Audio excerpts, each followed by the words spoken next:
Bonsoir à toutes et tous. Merci d'être là aussi nombreux.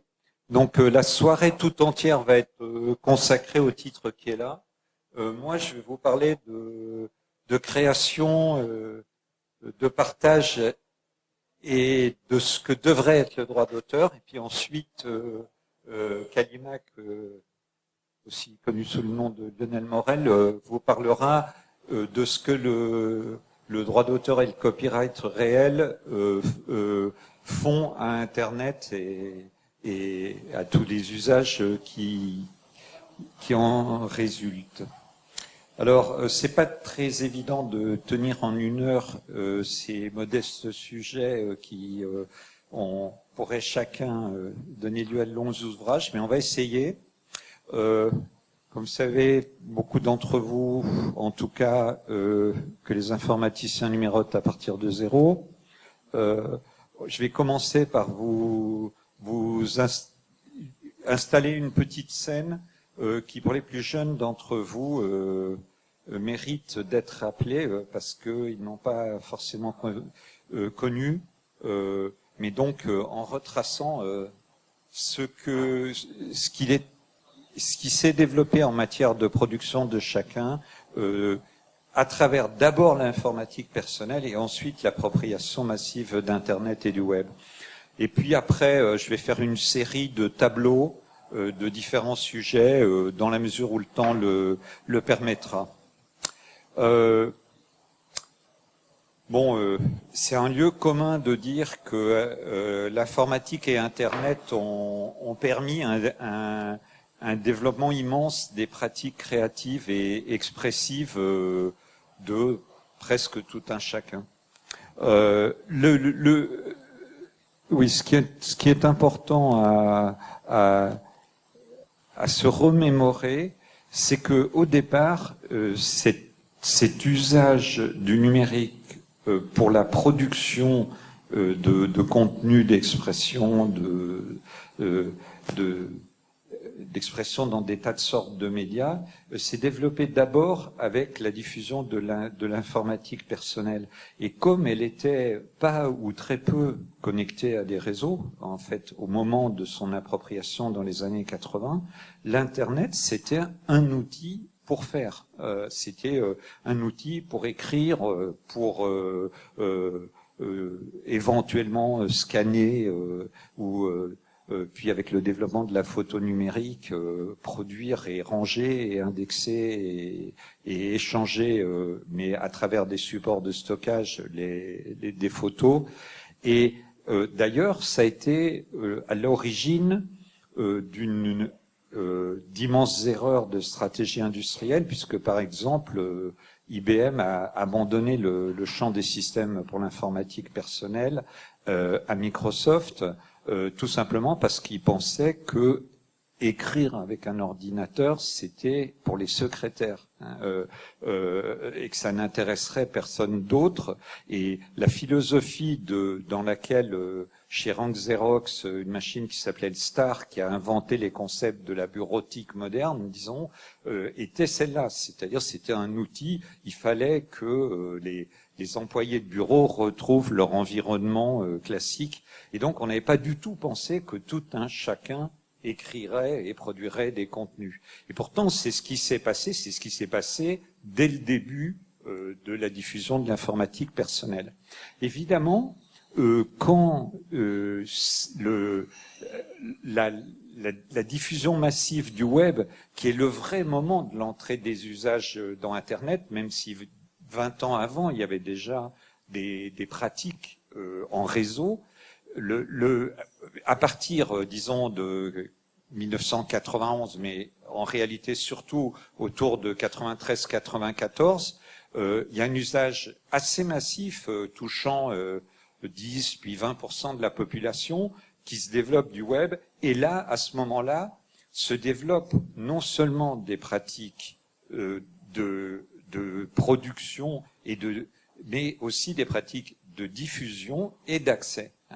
Et à partir de ce moment, commence un grand quiproquo, c'est-à-dire les industries culturelles et les politiques qui pensent industrie culturelle vont considérer que Internet est un canal d'accès un peu bizarre, et donc vont raisonner sur Internet, par exemple dans l'élaboration des politiques culturelles, comme si c'était, je vous cite le préambule de la loi dite création Internet, un merveilleux canal de distribution pour les productions culturelles dans tous les médias, à condition que, bien sûr, on puisse y protéger les contenus contre le partage entre individus. Alors,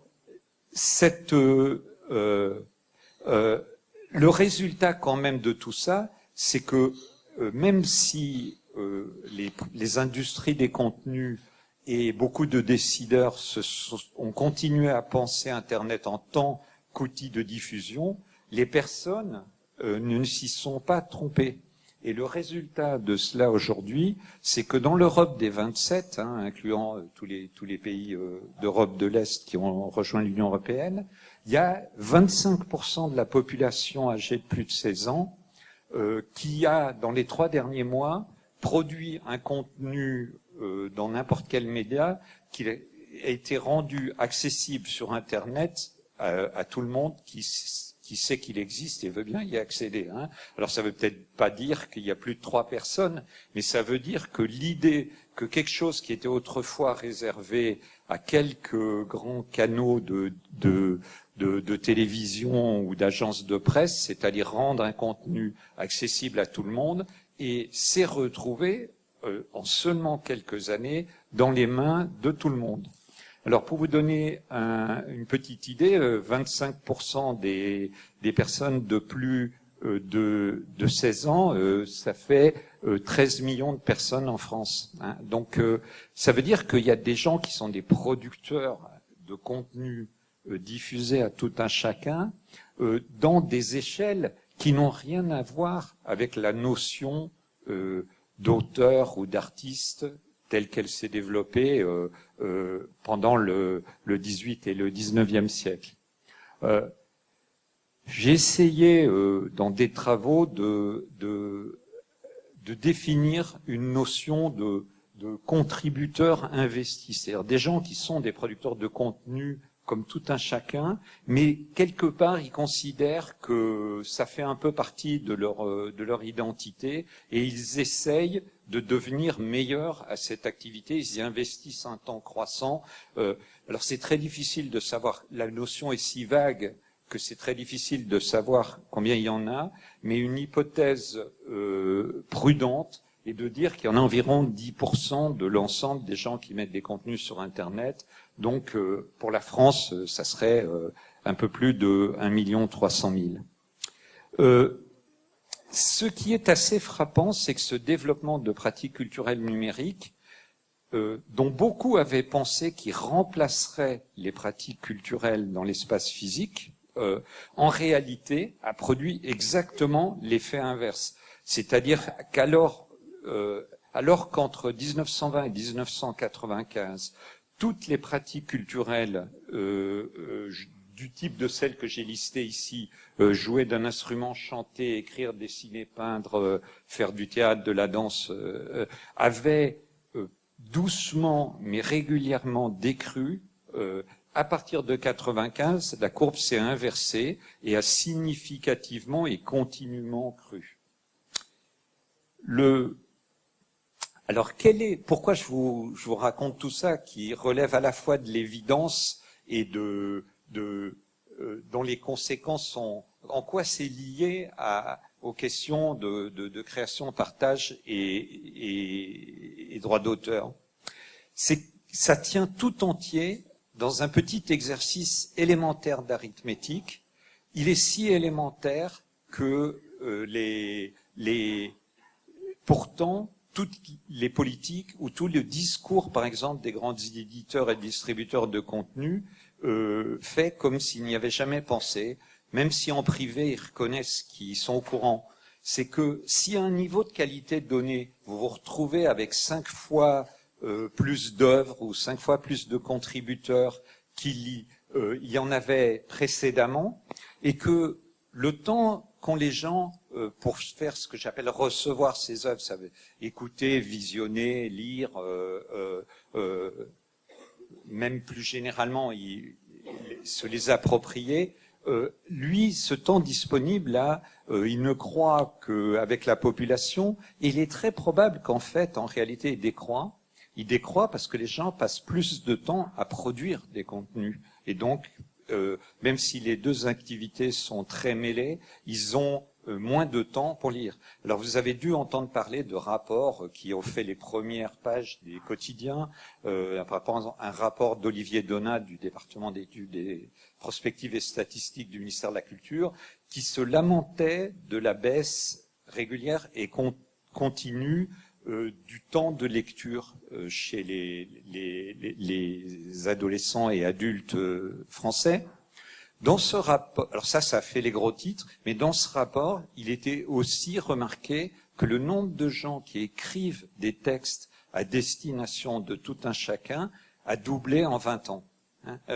Donc, ces tendances-là ont été extrêmement peu, au moins prises en compte. Je pense qu'il y a beaucoup de gens qui, aujourd'hui, sont d'accord avec ces énoncés, mais pourtant, la conséquence du fait qu'il n'y a pas plus de temps pour recevoir, il y en a même peut-être moins, et il y a beaucoup plus d'œuvres, à chaque niveau de qualité, il y a beaucoup plus d'œuvres, la conséquence est simple, c'est que l'audience moyenne de chaque œuvre, le nombre de gens et le temps qui va être là pour la recevoir diminue fortement.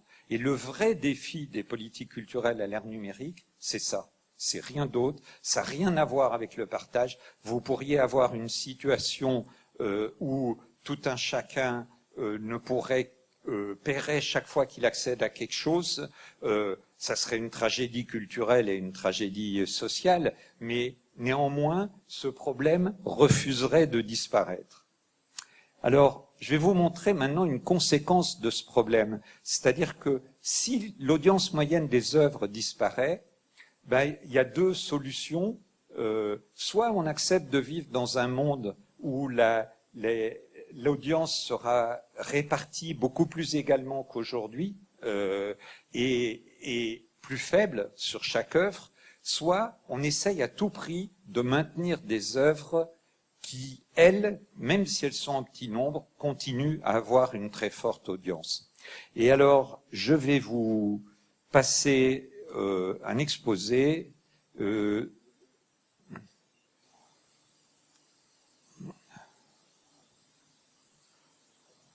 je suis pas sûr qu'on va entendre très bien. On ne doit pas dévier route d'un chemin qui est celui de l'intérêt général.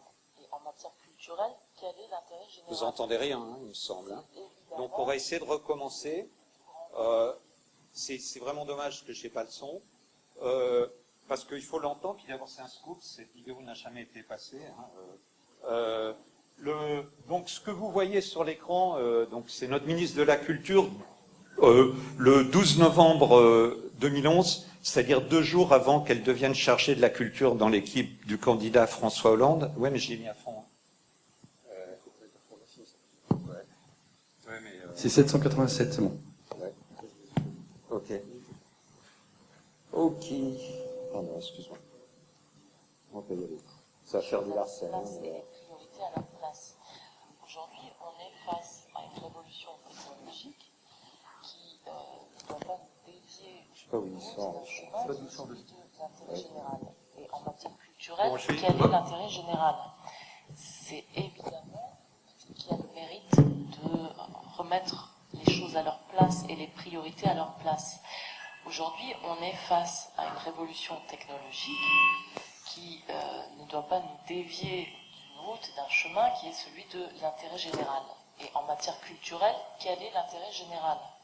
C'est évidemment que le plus grand nombre de personnes possibles ait accès au plus grand nombre d'œuvres possibles et à la plus grande diversité possible d'œuvres.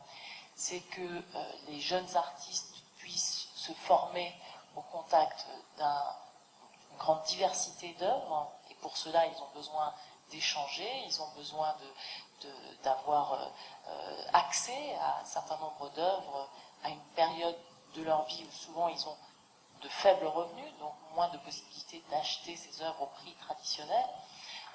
Et c'est que il y a la démocratisation non seulement des pratiques et de la consommation culturelle, mais aussi de l'accès à la création soit la plus large possible.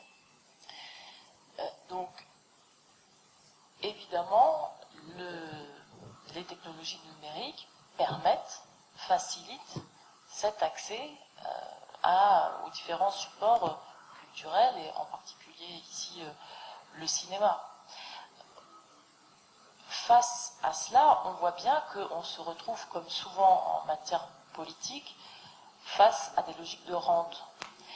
Et j'ai apprécié dans votre exposé la manière dont vous expliquiez qu'il y a un véritable intérêt pour un certain nombre d'opérateurs à réduire au maximum la consommation, de produits culturels de manière libre. Et ça, c'est évidemment contraire à l'intérêt général. Et pour préserver ces logiques de rente, on a beaucoup entendu, on a été soumis à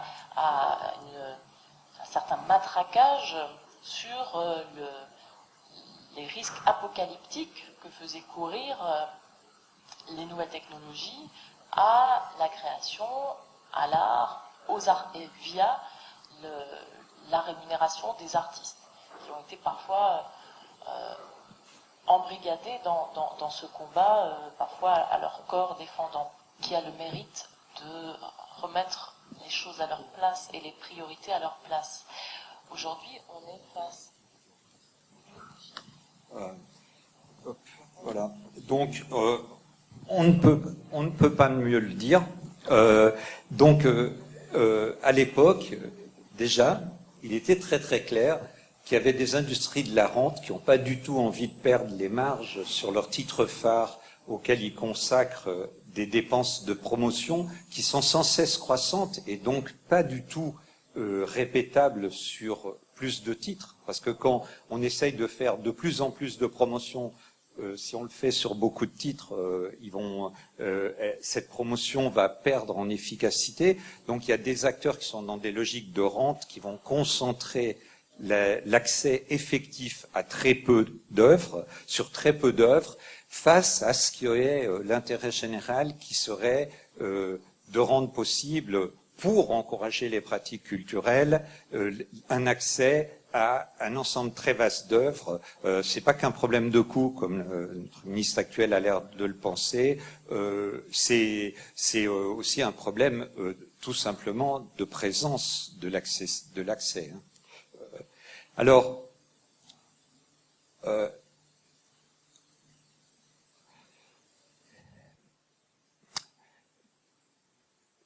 je vais passer assez rapidement là-dessus, mais je voudrais vous donner, chaque fois que je monte cette figure avec ses courbes et des chiffres ridiculement précis en bas, ça fait un bide.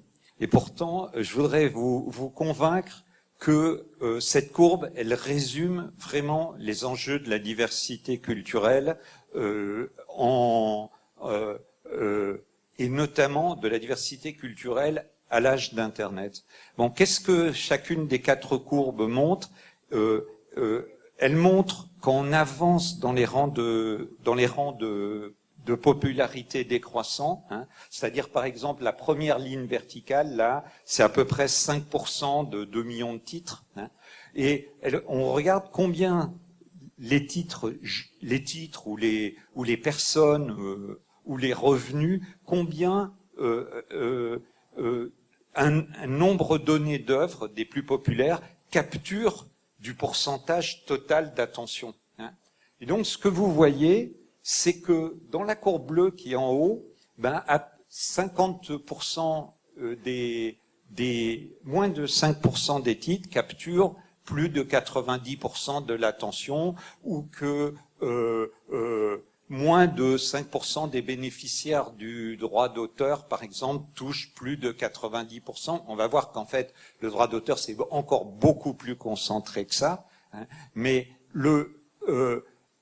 et ces courbes, elles sont, c'est pas des inventions de l'esprit, hein, c'est des courbes réellement observées dans des situations variées. Par exemple, si vous prenez des sites de partage de contenu libre, c'est encore beaucoup moins concentré que la courbe la moins concentrée, hein. La courbe la moins concentrée, elle correspond à peu près à ce qu'on peut observer dans des réseaux de partage pair à pair, où la plupart des œuvres sont des œuvres non volontairement partagées, hein, disons. Là, en l'occurrence, c'est des mesures que j'ai faites sur des grandes périodes d'usage de serveurs IMUL.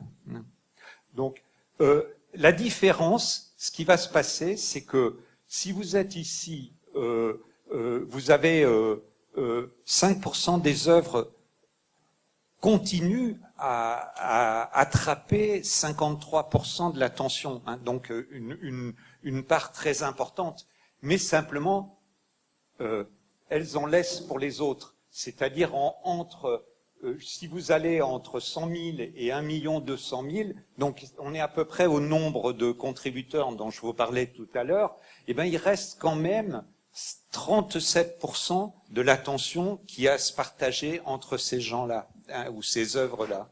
Et donc, ces enjeux, c'est qu'avec des toutes petites variations au sens des paramètres de loi, en fait, on crée des situations complètement différentes sur la possibilité d'une œuvre à atteindre un public, et par un public, ce qu'il faut entendre, c'est assez de public pour avoir le sentiment de ne pas avoir œuvré pour rien, et pour recevoir aussi du feedback sur ce qu'on fait et pouvoir le faire évoluer. Alors, c'est dans mon livre, hélas seulement en anglais et en polonais et en coréen, qui s'appelle Sharing, je suis beaucoup parti de là, parce que les mêmes mécanismes qui permettent d'analyser la diversité culturelle, ils permettent d'analyser comment il faudrait répartir des financements culturels pour qu'ils servent à une population beaucoup plus vaste de créateurs. J'ai pas le temps d'expliquer les modèles qui sous-tendent ça, mais on va en voir quelques conséquences. Alors, passons maintenant au partage. Le partage non marchand, et même le partage marchand, même le partage à but lucratif, en fait, sont une pratique reconnue comme légitime pour les livres, hein, encore aujourd'hui. Elle s'est d'ailleurs considérablement développée dans son expression publique avec le book crossing, les circules livres et tous les processus qui se développent pas seulement comme pratique militante ou institutionnelle, mais qui se développent dans n'importe quelle copropriété suffisamment grande dans les univers pour qui la lecture est importante, disons, hein, dans les cas. Cette pratique, donc, elle consiste dans la chose toute simple, c'est que si j'ai acheté un livre, ben je peux le donner à n'importe qui ici. Je peux le vendre d'occasion et c'est pas soumis à la TVA. Je peux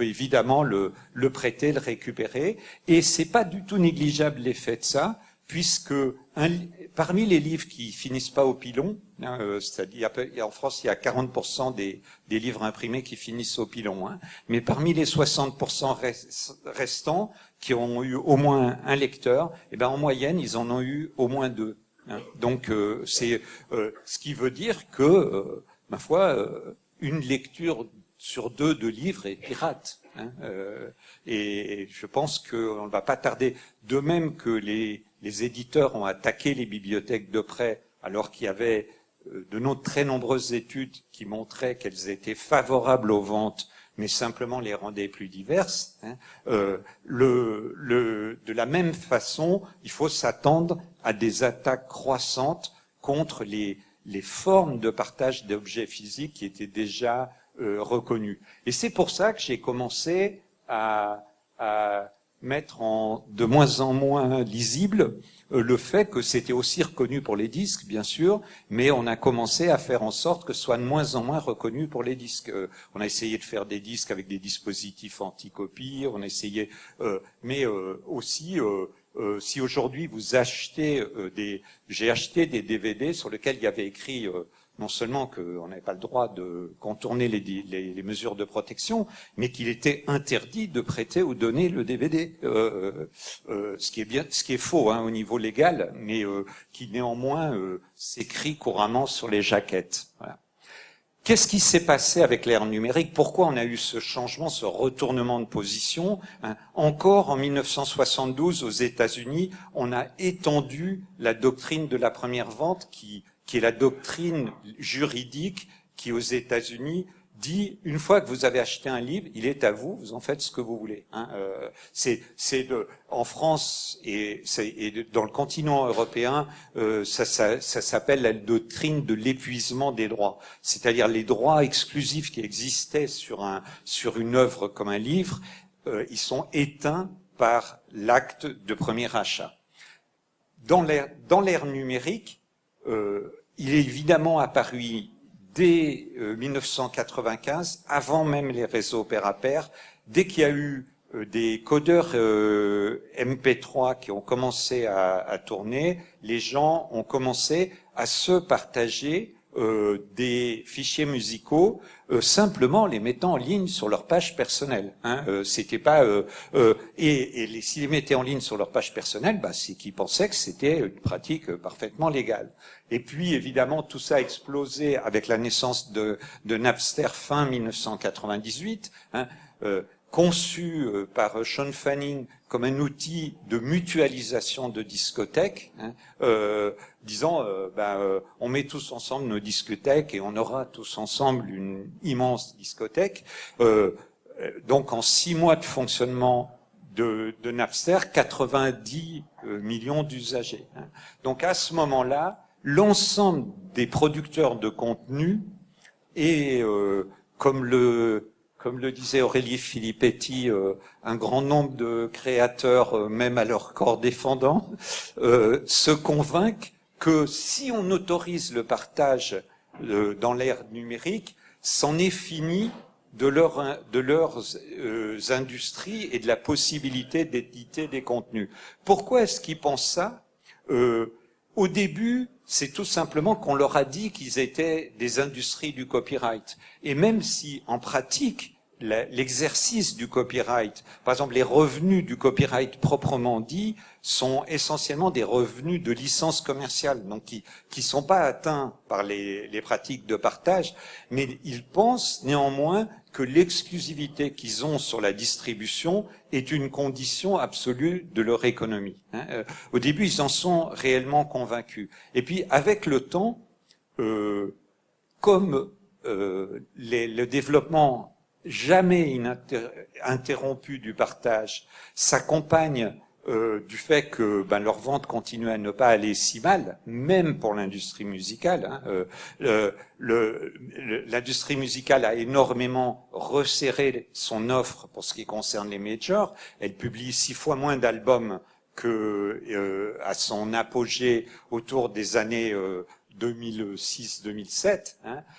Mais néanmoins, tout ça, c'était après Napster, c'était après Casa. Donc en fait, les moments, je crois que c'est 2004 l'année en fait où il y a eu le plus de revenus, c'était un moment de partage ultra intensif. C'était un moment où il n'y avait pas un adolescent en Europe qui n'utilisait pas Casa en se faisant installer des spyware et tout, dans tous les sens. Qu'ils utilisaient d'ailleurs principalement comme une radio, et ça faisait un moment qu'on savait que la radio n'empêchait pas les ventes de disques. Mais néanmoins, à un certain moment, ce dont ils se rendent compte, c'est qu'il y a une atteinte à une forme particulière du monopole.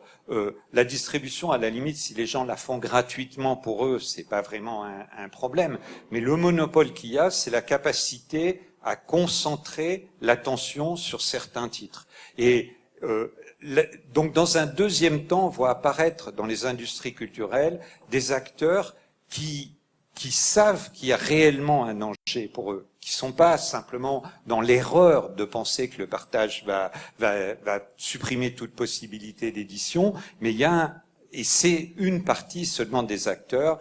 Par exemple, pour le 10, ça va être les 4, aujourd'hui il n'y en a plus que 3 majors, mais aussi certains très gros labels indépendants qui ont quelques locomotives sur lesquelles ils font de la promotion et qui, à travers ça, financent l'édition d'un ensemble plus grand d'artistes. Alors, la question qu'on peut se poser, c'est, bon, voilà un droit qui était reconnu comme légitime, il change d'échelle, il se met à avoir d'autres effets, est-ce que c'est une raison de l'interdire ? On a quand même l'article 27, alinéa 1 de la Déclaration universelle des droits de l'homme, qui dit « Toute personne a le droit de prendre part librement à la vie culturelle de la communauté, de jouir des arts », et la deuxième partie concerne les connaissances, mais si aujourd'hui il y a bien une chose qui est participer librement à la vie culturelle de la cité, ce n'est pas tellement, comme le disait Aurélie Filippetti, simplement de pouvoir accéder aux œuvres, c'est surtout de pouvoir les transmettre aux autres, de pouvoir transmettre ce qu'on aime aux autres, autrement que par la recommandation.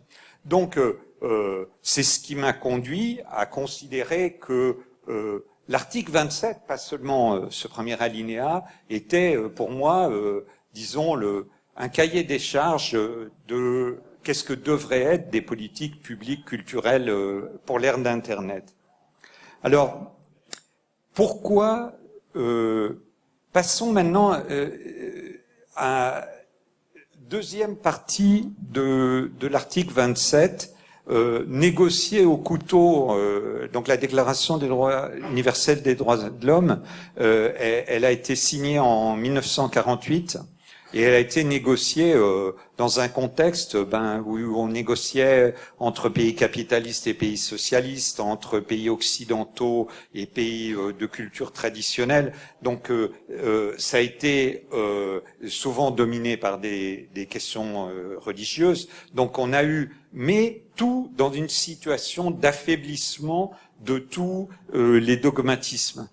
Donc en fait, ce qui s'est passé, c'est que sans doute les acteurs français qui voulaient porter une notion de droit d'auteur ou de droit exclusif, en fait, ils n'ont pas eu gain de cause. Et l'article dit « Chacun a le droit à la protection des intérêts moraux et matériels découlant de toute production scientifique, littéraire ou artistique dont il est l'auteur. » Bon, il y a toujours un langage purement masculin dans tous les traités de l'époque.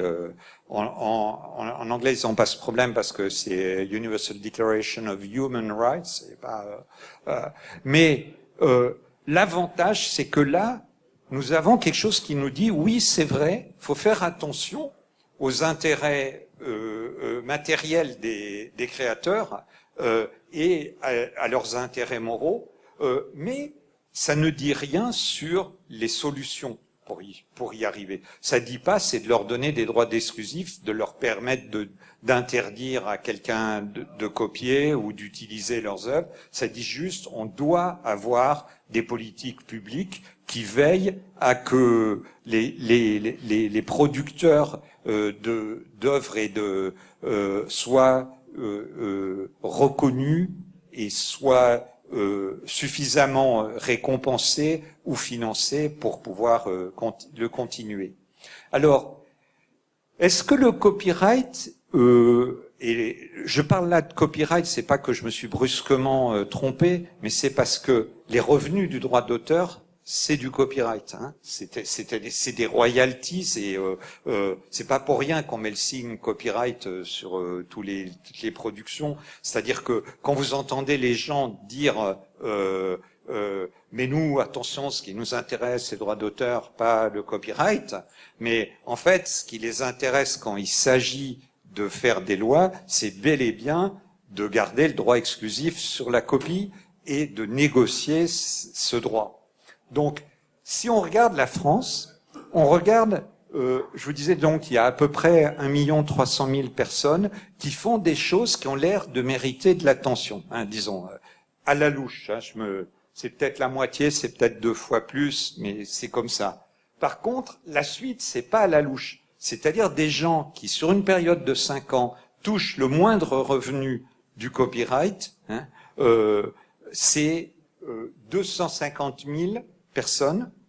Et encore, parmi ceux-là, il y a une grande partie de presque la moitié qui sont des interprètes musicaux, qui jusqu'à il y a peu n'en touchaient pas, mais qui touchent des droits voisins à travers notamment la redevance pour copie privée. Maintenant, combien il y en a qui touchent des revenus significatifs du copyright chaque année? Et alors là, ça c'est quelque chose qu'on sait très très bien. Pourquoi? Parce que quand on touche des droits d'auteur, on a le choix de cotiser pour sa retraite ou pas, hein, dessus. Et là, donc, on peut voir combien de gens le font, et c'est moins de 15 000 en France. Hein. Ça correspond à peu près aux gens qui touchent le salaire médian qui est de l'ordre de 1500, 1400 ou 1500 euros par mois. Et parmi ces 15 000, hein, il y en a 1/10 qui touche plus de la moitié de tous les revenus donc 1500 personnes. Donc, vous voyez, 1500 par rapport à 1 300 000, bon, même 15 000 par rapport à 1 300 000, ça n'a pas l'air super comme moyen de financer la création. Alors, évidemment, c'est pas du tout le moyen principal. Hein. Le moyen, 50% de l'investissement dans la création, c'est des financements publics en France. 30% même dans un pays comme les États-Unis. Un très grand nombre d'autres mécanismes, notamment les services, c'est-à-dire au premier rang desquels l'enseignement culturel et artistique, mais aussi les concerts, les projections des films en salle, jouent des rôles essentiels dans le financement des activités créatives. Mais néanmoins, ces autres formes de revenus sont aussi l'objet de concentration monopolistique. Ce qui fait que, par exemple, vous avez dû lire des tas d'études ou des remarques qui disent que les revenus des concerts n'ont cessé d'augmenter. Et c'est absolument vrai. Sauf qu'on a un groupe monopoliste mondial qui s'appelle Live Nation, qui a acheté le deuxième groupe qui s'appelait Clear Channel, qui contrôle tous les tours des grands groupes dans le monde. Hein. Donc, on a une situation de monopolisation de l'activité de concert qui fait que pour ces groupes-là, on monte les tickets à 100 euros de la place, alors que l'accès des petits groupes, disons, il y a un accès diffus dans des lieux qui sont pas des lieux de concert, qui sont des cafés, qui sont des choses comme ça, qui se diffusent à grande échelle et qui fait vivre la culture en réalité, mais l'accès aux salles de concert est extrêmement difficile. Ce qui fait qu'il y a de plus en plus de groupes qui tournent et de moins en moins de concerts par groupe. Hein. Donc, on est quand même dans une situation où le copyright, c'est pas fantastique. Alors, que pourrait être une légalisation du partage non marchand? Il faudrait dire une relégalisation du partage non marchand, ou même d'un partage plus large, qui serait convenablement délimité pour qu'on puisse dire, dans notre société, c'est un droit culturel. Alors, on a beaucoup travaillé là-dessus. Tout à l'heure, à côté d'Aurélie Filippetti, il y avait un jeune homme qui est un ami, qui 2 jours après était son directeur de cabinet pour la campagne culturelle de Hollande, mais qui était l'animateur d'un groupe qui s'appelait Pour le cinéma, qui participait à une coalition qui s'appelait Création publique Internet, qui regroupait des musiciens, des personnalités du cinéma, l'UFC Que Choisir, et donc une association de consommateurs, et la Quadrature du Net. Donc on a beaucoup travaillé à essayer de définir ce que devrait être le périmètre, un périmètre qui soit suffisamment large pour vraiment garder tous les effets de développement culturel du partage des œuvres, mais et d'accès aussi, hein, mais qui soit quand même délimité d'une façon à avoir une synergie possible avec l'économie, y compris l'économie commerciale des œuvres. Donc, c'est des travaux qui sont jamais terminés. Ils sont d'autant moins jamais terminés que, moi j'ai travaillé 2 ans avant la dernière élection présidentielle avec à peu près tous les partis qui n'étaient pas l'UMP et le Front National, et que presque tous d'entre eux, d'ailleurs, y compris au dernier moment le Front National, avaient adopté les propositions que nous défendions, en particulier les propositions de contribution créative, dans leur programme. Et les 2 principaux qui se sont retrouvés au gouvernement n'ont même pas esquissé le plus timide geste de leur réalisation. Mais donc il y a eu un moment où on a travaillé réellement avec ce sentiment de responsabilité qui vous prend quand une politique que vous avez défendue, comme le monsieur qui était encore à droite sur l'écran tout à l'heure, c'est Terry Fisher, qui a fait un travail antérieur au mien et similaire dans sa philosophie aux États-Unis, dans un livre qui est paru en 2006 qui s'appelle « Des promesses à tenir » et qui n'ont jamais été tenues non plus aux États-Unis. Et on a eu un moment où on s'est dit, bon, attention quand même, peut-être que demain il va y avoir l'argent qu'on va faire contribuer à tous les ménages, il va peut-être être capté par les sociétés de gestion se comportant comme des mafias qui le redistribueront à un petit groupe de bénéficiaires ou des choses comme ça. Donc on a vraiment travaillé avec un sens du risque et de la responsabilité. Et puis on s'est même pas découragé quand il est devenu évident que ces propositions ne seraient pas réalisées. On a continué à essayer de les adapter aux nouvelles situations qui résultaient de la guerre au partage. Parce que dans la mesure où on a commencé à faire des mécanismes répressifs pour lutter contre le partage pair à pair, donc transmission directe d'un individu à un autre individu des fichiers, on a encouragé les formes de partage qui sont les moins intéressantes. Par exemple, la centralisation des contenus sur un site avec une promotion, parce que comme on centralise beaucoup de contenus sur un site, ça coûte très cher. Contrairement au partage pair à pair qui coûte des sommes supportables pour un individu, parce qu'un individu donné, il va transmettre quelques dizaines d'œuvres dans un mois, pas plus. Mais un site qui en transmet des millions tous les jours, c'est une usine. Et donc, il faut qu'il se finance. Et comment il se finance? Par la publicité. Et comment ça marche, la publicité? Eh bien, il faut qu'il y ait suffisamment d'attention à un contenu donné pour que vous puissiez vendre la coprésence avec ce contenu à des annonceurs. Donc, les sites qu'on a encouragés par la guerre au partage, c'est des sites type Mega Upload et des dizaines d'autres. On a parlé de Mega Upload parce qu'il y a eu un raid d'ailleurs qui sera probablement un jour décidé comme ayant été illégal. Mais indépendamment de ces questions-là, on a en fait encourager des pratiques non vertueuses de partage.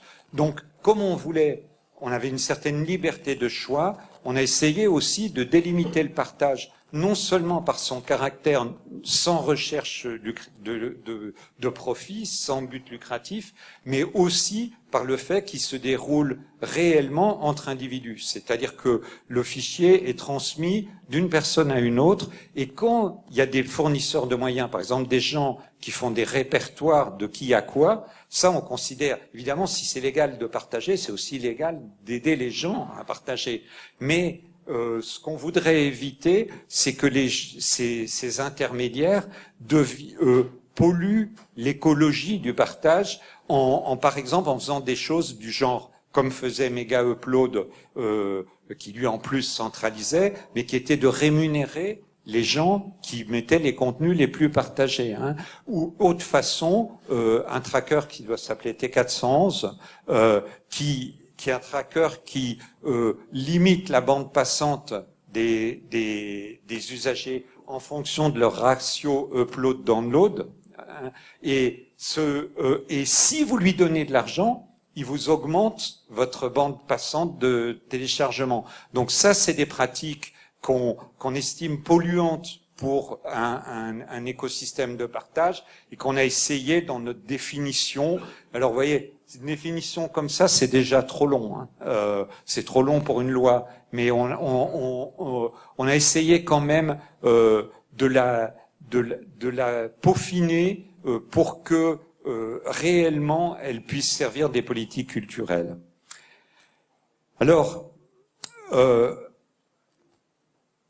un des choix qu'on a fait, et honnêtement, moi j'ai mis 6 ans à le faire, c'est de renoncer à faire, à dire, et puis on va vous payer pour que vous arrêtiez la guerre au partage. On va vous dites que vous avez des pertes à cause de ça, on va vous compenser vos pertes. Même Terry Fisher, qui pensait que le copyright n'avait rien à faire dans la sphère numérique, il disait mais jamais on va y arriver à faire passer le partage comme droit culturel. Donc la seule façon, c'est d'acheter la paix. Hein. Au bout d'un moment, on s'est rendu compte qu'en fait, certes, c'est dur, c'est plus dur d'acheter la paix que de construire l'univers que on veut construire. Pourquoi? Parce que quand vous dites on va compenser les industries qui vous font du tort en permanence pour qu'elles arrêtent de le faire, en fait, vous avez tout le monde contre vous. Vous avez ces industries parce que elles, c'est pas le tort qui leur fait souci, c'est l'atteinte à leurs modèles commerciaux de concentration de l'attention. Et ça, on peut pas leur donner d'arrêter de le faire. Donc, elles sont toujours contre. En plus, derrière, il y a aussi des groupes qui gèrent l'argent pour eux, des sociétés de gestion, mais surtout les intermédiaires de la distribution. Donc, vous avez toujours les opposants, mais vous avez encore aussi contre les gens qui pensent que ce qu'ils font, c'était un droit et qu'il n'y a pas de raison qu'ils payent pour un droit. Donc, à un moment donné, qui pour moi a été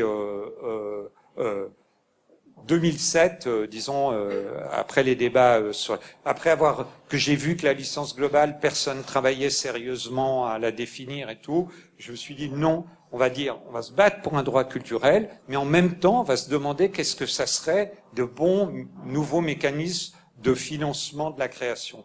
Alors, là, on a eu Internet nous a fait à tous un beau cadeau, c'est le financement participatif. Hein. C'est-à-dire le financement participatif volontaire, les choses type Kickstarter, KissKissBankBank, Ulule, tout ce que vous voulez, et les choses spécialisées de ce type, comme Goteo ou des trucs où j'aime l'info, ou des choses comme ça. C'est merveilleux parce que ça permet une auto-organisation sans changement de la loi pour soutenir des projets culturels.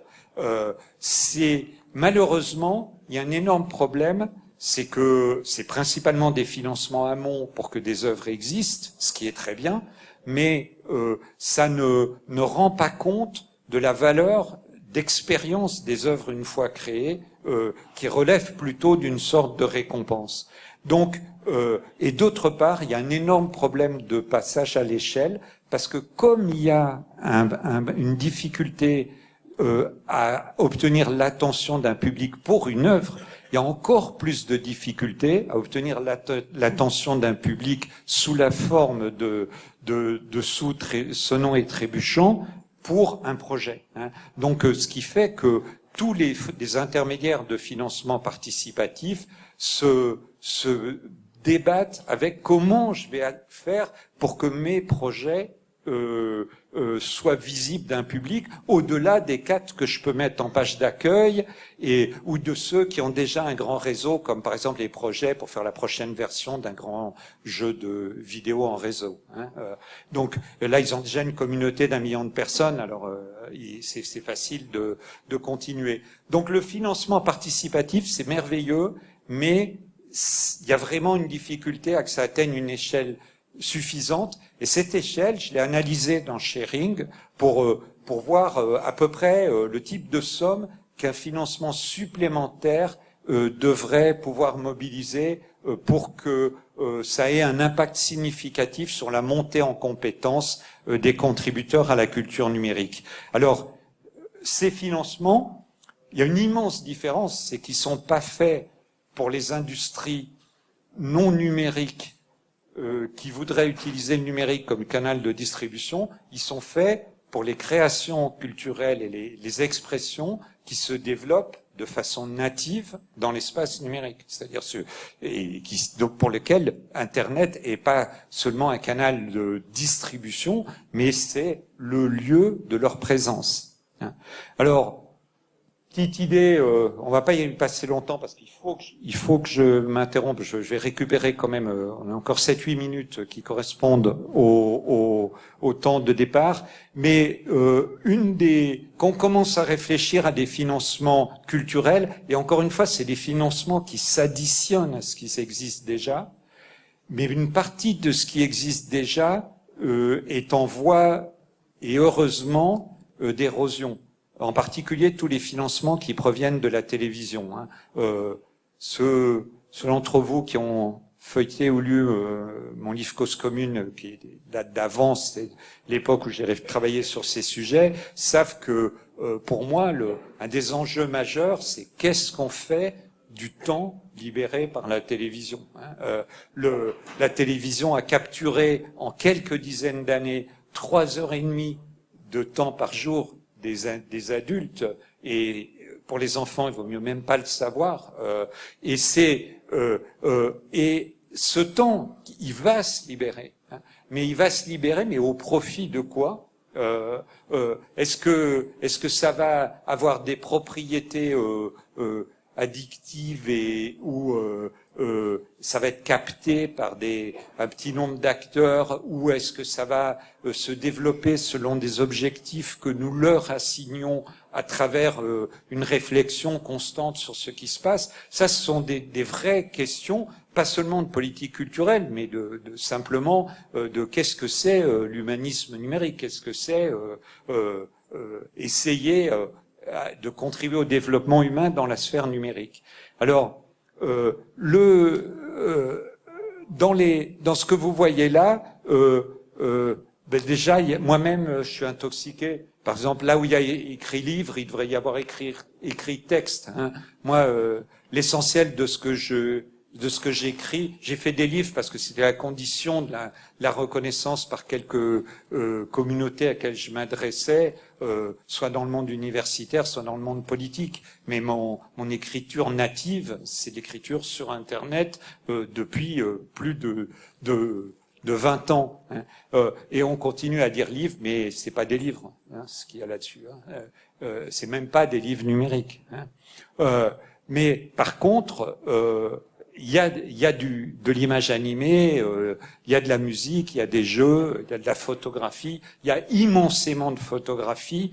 Le média dont personne ne parle, sauf quand il y a l'AGAP, qui est la société de gestion collective des photographes, voudrait interdire le partage volontaire des photographies sur Internet, parce que ça fait une concurrence vraiment déloyale aux photographes. Donc ils voudraient que l'acte de partage sur Internet soit réputé commercial, même quand il ne l'est pas.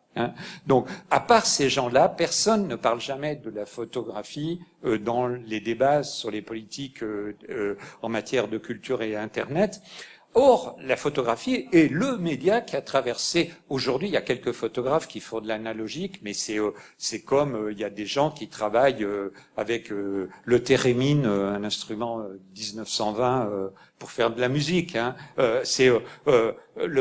Tout le monde, toute la photographie est devenue numérique jusqu'au stade de l'impression, et on n'a pas vu une vraie catastrophe. Hein. Il y a plus de gens qui vivent de la photographie que jamais, hein, et ils vivent difficilement, mais pas plus difficilement que la plupart des professions culturelles. Et puis il y a des fonctions orphelines, c'est-à-dire aujourd'hui dans la photographie, on n'a plus d'agences de stock parce elles ont toutes fait faillite ou elles ont été rachetées par Corbis. Et Corbis, c'est un vrai exemple pour Aurélie Filippetti, parce qu'ils ont 100 millions d'images dont ils commercialisent 200 000. Hein. Donc, ils ont acheté des collections immenses, mais comme ils savent qu'ils tireront des revenus significatifs seulement de très peu, ils mettent en avant très peu d'images. Donc, on voit que même dans les médias qui vont bien, il y a des choses qui vont pas bien, et qui sont des objets de politique. Mais bon, pour vous donner aussi, pourquoi je montre ce tableau, c'est surtout pour se rendre compte que suivant la nature des contenus, on a besoin de financement en amont parce qu'il y a un gros investissement avant qu'un contenu puisse être produit, et c'est principalement le cas du cinéma et de l'audiovisuel qui n'est pas les formes nouvelles qui se développent sur Internet, et pour une partie des jeux vidéo. Hein. Mais en dehors de ça, on a beaucoup besoin de financement qui récompense ou pousse à continuer des œuvres déjà existantes, qui relèvent donc de la rémunération des réalisations. Alors, il y avait tout au début, il y avait un cinquième point, pardon. Le cinquième point, c'était la question critique c'est une question critique, c'est sur celle-là que je voudrais conclure l'exposé, parce que c'est une question qui s'adresse pas aux politiques, qui s'adresse pas à il n'y a pas des méchants qui nous empêchent de faire ce qu'on veut, c'est vraiment une question qui s'adresse à nous dans l'invention d'un mode de vie. C'est qu'en fait, d'une part, il y a on n'a pas encore trouvé quel est l'équilibre entre le temps consacré à la production et l'expression et le temps consacré à l'attention aux expressions et productions des autres. Mais là, il y a une sorte d'équilibre qui s'établit par essai et erreur, c'est-à-dire que, si vous voulez, si on le prend d'un point de vue qui serait celui qui supposerait que la personne recherche l'attention comme un homo economicus rechercherait son intérêt économique, on peut imaginer que si vous prêtez jamais d'attention à personne d'autre, vous n'allez pas en recevoir beaucoup, surtout si vous n'êtes pas déjà... c'est une attitude que peuvent adopter de façon peu sympathique des gens qui en ont déjà reçu beaucoup, mais quand vous êtes en train de construire vous balbutiez dans la production de contenu ou d'expression, il est certain que nous avons besoin non seulement du point de vue de l'inspiration, mais aussi, comme le racontait la ministre sur faut s'exposer aux productions des autres, mais aussi vous avez besoin des processus sociaux qui résultent de l'attention portée aux autres. Donc il y a tout un équilibre. Moi j'avais formulé à un moment une hypothèse qui était que le temps passé à la lecture et à l'écriture, c'est le domaine que je connais le plus, notamment pour les blogueurs, s'équilibrait plus ou moins. Alors comme ça prend plus longtemps d'écrire évidemment que de lire, ça veut dire que un blogueur lit à peu près 5 fois à 10 fois plus de contenu qu'il n'en écrit. peut-être plus encore, mais c'est très difficile à mesurer, hein, parce qu'on n'a pas, il faudrait conduire des études que, en tant que chercheur indépendant, j'avais pas la possibilité de conduire, donc j'ai travaillé sur des études qui avaient été faites par d'autres. Mais il y a un problème qui est peut-être plus profond que ça, c'est que tous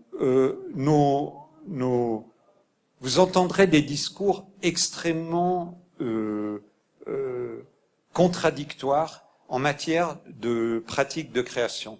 Vous entendrez énormément de gens qui vous diront de toute façon je le fais pour moi-même, ça m'importe pas, c'est vital pour moi de le faire et ça m'est égal si personne le lit, le regarde, l'écoute. Enfin pour la musique c'est très rare qu'on dise que c'est égal si personne l'écoute, mais dans le champ de la littérature ça se rencontre assez fréquemment. Mais en réalité les mêmes gens à d'autres moments vont faire part de leur par exemple vous allez voir brusquement qui disent bon j'arrête de publier sur ce blog parce que je trouve que le public j'ai pas assez de lecteurs ou pas assez de feedback de lecteurs et ces problèmes là ils viennent très largement que nos représentations de qu'est-ce que c'est un public, elles se sont construites dans l'ère des industries culturelles et en plus dans une fiction des industries culturelles.